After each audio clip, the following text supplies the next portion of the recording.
Politics is more than chess. It's teamwork like cricket. You must also remember it's a hard game like rugby. Take a blood sport like box. Read with Ranil.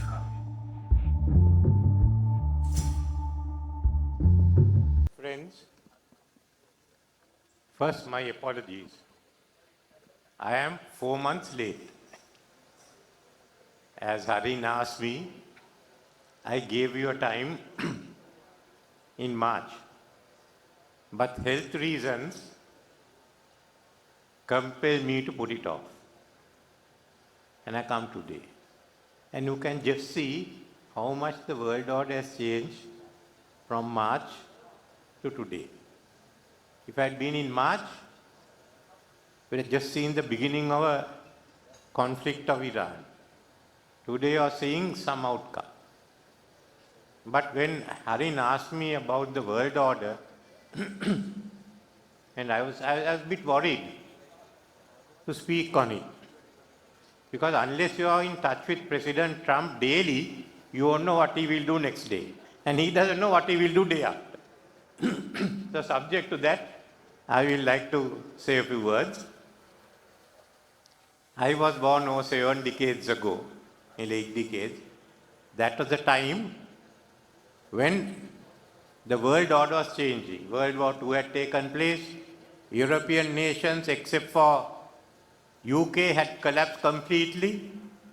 And it is the Soviet Union, the Americans, the Chinese, the Indian forces, and other like in Africa, Sri Lanka and all, who were able to really give the manpower and the resources to defeat the fascist forces. So as a result, the colonies were getting independent. I was born just a year after Sri Lanka got independence. So that was the period. First the Asian countries, then the African countries. We went through that. Now that changed in about late 80s, early 90s, when the communist system collapsed and the Cold War that existed between the America and the West and the Soviet Union all disappeared. But now, you are at a stage when you are witnessing the next most important, the shift of economic power away from the West or from the West to the East. That is big. Until the mid 18th century, about 1750s or so, India and China were the most powerful areas in the world. China as a country, India as a continent. Now, all that wealth got transferred out to the West. Part of it went to basically for the Industrial Revolution. Now it is coming back. So remember the world you are living in. By 2050, I don't know about me, but all of you should be there. The country with the largest GDP will be China, 50 trillion plus. Then comes India with about 44 trillion, followed by USA. Some in USA say that USA will be second and India will be third. It's immaterial. The gap is so small. So these three countries. Then you have the next big one, that is fourth. What will be the fourth largest nation? France? UK? Canada? Germany? Indonesia with $10 trillion. You have to understand that Bangladesh will have $3 trillion. If they develop faster, they can go up to 4.5. Malaysia, Thailand, all will have $2 trillion. So that's how the world is. I'm not talking Japan will still be there, but the power will go into Asia, to this part of the world. So that is one that is shifting the world. Secondly, there's also the West Asia, where there's fight going on, but most of the countries are wealthy, they'll become wealthier. Towards the end of this century, it will be Africa. That's why China is putting in all its focus on Africa and helping to build them up, because that will be the next country, next continent that will develop fast. So in Asia, Africa. Now there, I think most of the countries, Western countries and China are trying to have two railways across Africa. One starting from Kenya, goes through Uganda and on to Cameroon. The other one will cut through Angola in the Luanda railway and come out near Dar es Salaam. So you can see how the developments are going to take place. So this is one. Secondly, if you look at nuclear power, there's America. The second one is not one of those great economic players, but Russia. And they have enough, economic strength is sufficient to carry those missiles through. Then China, that is coming. So you get this double triangle. One is as economic power, China, India, US. As the nuclear powers, US, Russia, China. What they fear is that Russia and China together may have more missiles than US. Then how many others will be? Most of them have carried out their tests. India has. Many of the others have. So it's a changing world order, which is moving away from Europe. And I must say, in fairness to President Trump, he has recognized that. He has called China and they are the global superpowers. He's accepted that. He has not got himself involved in the Ukraine war. Nothing to do, and Russia is not going to invade the rest of Europe. They haven't the capacity to do it. He's also dealing with President Putin. Those are essentials. There is a lot of hurt about how is he dealing with Europe, maybe dealing roughly, but the fact is these countries count more. Then again, the adjustment of their relations with India. So there are a whole lot of, I would say, new ones taking the two triangles. How US gets its relations with China, with India and with Russia. Then how China works out, and similarly how Russia works out. And one of the important things is how the India-China relationship works out. So this is one part. Then within Asia, what do we do? There's also another issue, the status of Iran.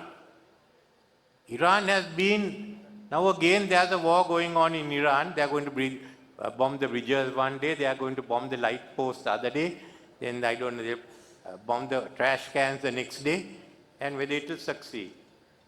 You all don't remember, but long before your time, we remember that they were going to bomb the hell out of North Vietnam. At the end of it, the Americans withdrew from North Vietnam. North Vietnam took over South Vietnam and made it the Democratic Republic of Vietnam.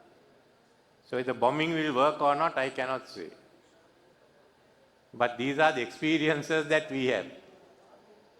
The Taliban was bombed by the Soviets, bombed by the Americans, Talibans are still there, whether you like them or not.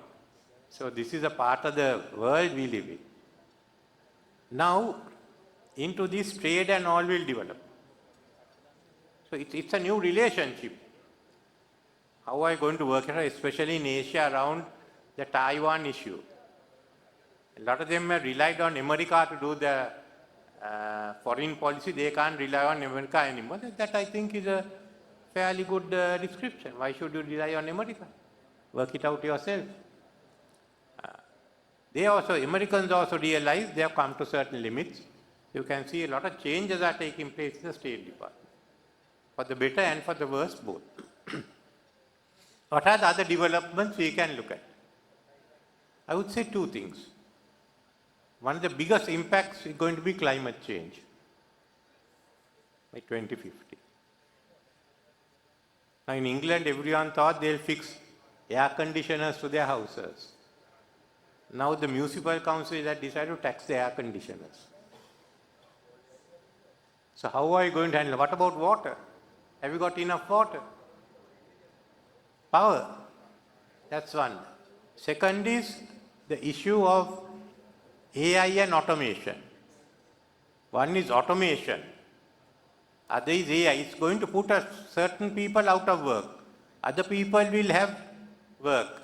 But for instance, since I have been doing law, looks like AI is going to knock some of the lawyers out. Some of the accountants will get knocked out. Automation means the factories will be automated. Now China can afford to do that because their population will drop to about 800 million. So automation will help them. But the problem is when you put AI and automation together, finally the number of people you require will be less. Better paid, but a lower number. Then the beginning of our economic ideology and political ideology from the Industrial Revolution was this big division between capital and labor. Should the rewards be taken by those who have invested the capital, or should the reward go to the labor? So how you made those divisions was how the systems work. But now what will happen is it's definitely going to work in the advantage of capital. More capital, less labor. Then whole of what even Karl Marx says becomes rather irrelevant. What do? How do people live? They are now talking of basic national incomes, basic national capital. So those are some of the ones that we have to go into. And this background, look at Sri Lanka. We only focus on the present. We had a crisis. We should have managed the affairs better.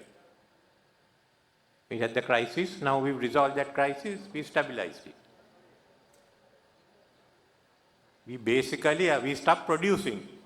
So once law and order was restored and political order was restored and we got some funds in, the production started again. In 2022, rooms in this hotel were empty. But when there are law and order, rooms in this hotel became full. So everyone benefited except the fact that I was called a dictator. But now we have to repay our debt. How do we repay our debt? We got time. On 28 we start, and by 30 we are in full this thing of even going up to $5-6 billion. So how do we repay the debt? If this is our growth, then what do? Bulk of your money will go in for debt repayment. You can't be borrowing, or if you borrow to repay, your debt goes up. So that is the main issue that we have today, which people have missed out. To have a debt, you must grow, and you must grow faster. The faster you go, the easier it is. Secondly, what is going to be our future? Our position, per capita income has been dropping. By 2050, Bangladesh may have a per capita income, our per capita may be the same as Bangladesh. But we are not expanding. Bangladesh was much poorer than us in 1977. Their GDP is high. Vietnam was much poorer than us after the war was over. Their GDP is high. They go up to 2 trillion by 2050. We are not getting anywhere close to 2 trillion. How are we going to do it? So one is your future. What is the future we have in this country? How can you get a house? How can you get a car? How can you get a good job? How can you get schools for our children? That is what a government has to solve. But to do that, there has to be growth.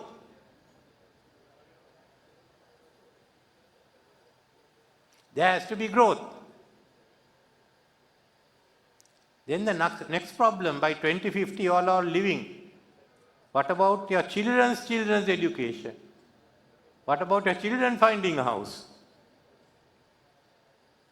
What are you going to do for that? So you have to keep growing. But then how do we fit into this new age of climate change, of AI? So that's one thing. Rest is in India and all, the population is still growing. So as the population gets older, the younger people is supporting. Now today in Sri Lanka, in the last 2-3 years, our birth rate is dropping. So the older people are increasing. To look at us, all those after us for the last 40, 50 years, population has been expanding. But if you look at it, in 25 years' time, when you're about 50 or 60, you will find a smaller base.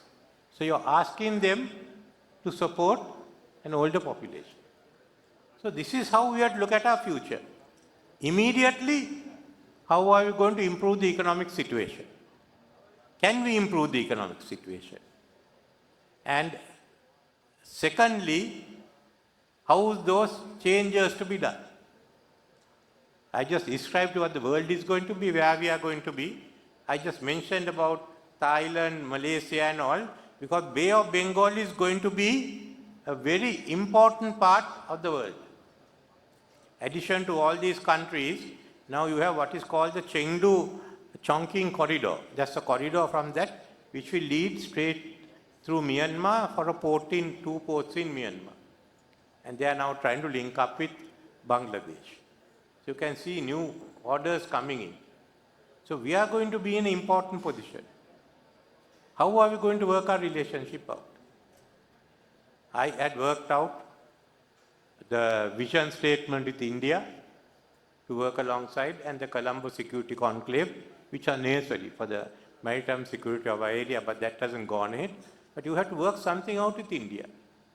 But at the end of the day, remember, it's not the IMF that saved us. What had to be done had to be done. If we went with IMF, we got about $2 billion.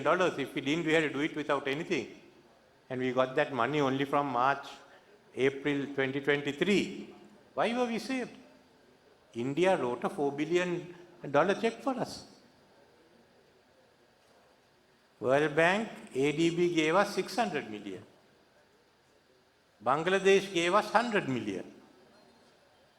And Samantha Power, the US aid, she didn't give that much, but she gave something useful. She gave $50 million in fertilizer at the time of the harvesting. That's how we came through. But we have to think seriously of how are we going to put this economy into order.